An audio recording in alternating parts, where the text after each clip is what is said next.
പ്രിയമുള്ളവരെ, വചനജ്വാല 1369 ദിനത്തിലേക്ക് പ്രവേശിക്കുന്ന ഇന്ന് മെയ് 31 ശനിയാഴ്ച എല്ലാവർക്കും സുന്ദരമായ ഒരു സുപ്രഭാതം ആശംസിക്കുന്നു. ഇന്നത്തെ വചനവായനയിൽ 120 സങ്കീർത്തനവും 121 സങ്കീർത്തനവും നമുക്ക് വായിച്ചു കേൾക്കാം. 120 സങ്കീർത്തനം 1 മുതൽ 7 വരെയുള്ള തിരുവാക്യങ്ങൾ. വഞ്ചകരിൽ നിന്ന് രക്ഷിക്കണമേ. എൻ്റെ കഷ്ടതയിൽ ഞാൻ കർത്താവിനെ വിളിച്ചപേക്ഷിക്കുന്നു. അവിടുന്ന് എനിക്ക് ഉത്തരമരുളും. കർത്താവേ, വ്യാജം പറയുന്ന അധരങ്ങളിൽ നിന്നും വഞ്ചന നിറഞ്ഞ നാവിൽ നിന്നും എന്നെ രക്ഷിക്കണമേ. വഞ്ചന നിറഞ്ഞ നാവേ, നിനക്ക് എന്ത് ലഭിക്കും? ഇനിയും എന്ത് ശിക്ഷയാണ് നിനക്ക് നൽകുക?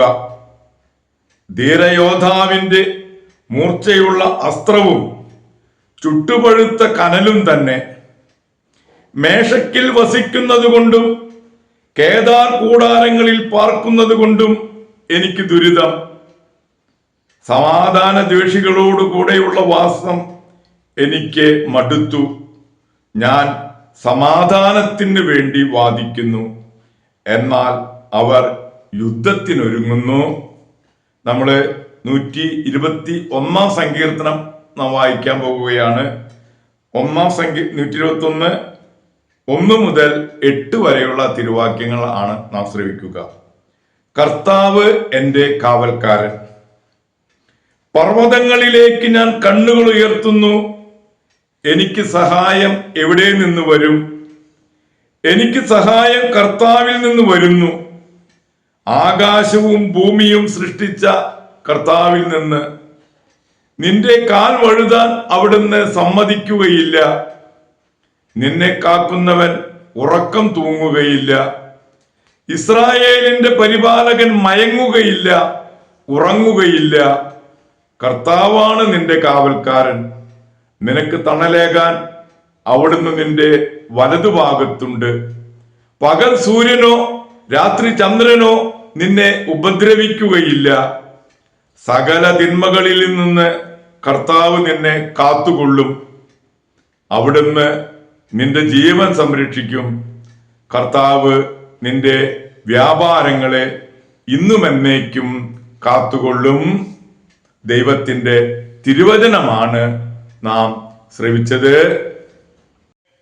പ്രിയമുള്ളവരെ, ഇന്ന് പരിശുദ്ധ മാതാവിന്റെ വണക്കമാസ തിരുനാളായി നാം ആഘോഷിക്കുന്നു. മെയ് മാസ വണക്കത്തിന്റെ അവസാന ദിനം നമ്മൾ പ്രത്യേകമായി മാതാവിനോട് മധ്യസ്ഥം യാചിക്കാം. ഈ ഒരു മാസം നമ്മൾ ജപിച്ച ജപമാലകളും പ്രത്യേക പ്രാർത്ഥനകളും ഒരു പുഷ്പഹാരമായി മാതാവിന് സമർപ്പിച്ച് നമ്മുടെ എല്ലാ നിയോഗങ്ങളും പ്രത്യേകമായി മാതാവിന് സമർപ്പിക്കാം. പ്രിയമുള്ളവരെ, ഇന്നു തന്നെയാണ് നൂറ്റാണ്ടുകൾക്ക് മുമ്പ് എലിസബത്ത് പുണ്യവതിയെ പരിശുദ്ധ ദൈവമാതാവ് സന്ദർശിക്കുന്ന ദിനവും.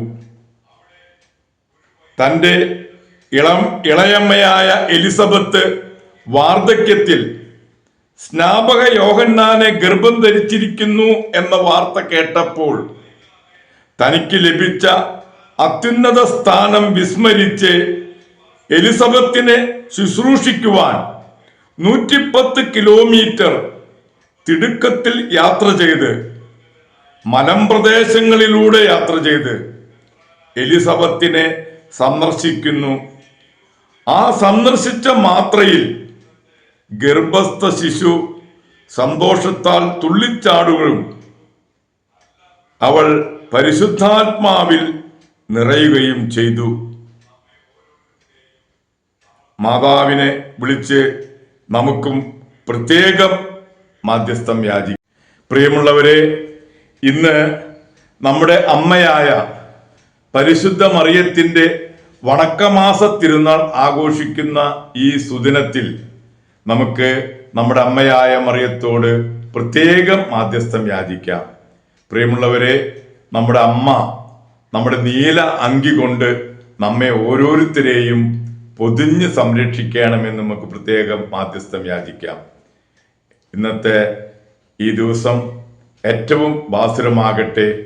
എല്ലാവർക്കും സുന്ദരമായ ഈ ദിവസത്തിലേക്ക് പ്രത്യേകം സ്വാഗതം. നമ്മൾ ഇന്നൊരു നല്ല ശനിയാഴ്ച ദിവസം ആശംസിക്കുന്നു. ദൈവം നിങ്ങളെ ഓരോരുത്തരെയും സമൃദ്ധമായി അനുഗ്രഹിക്കട്ടെ.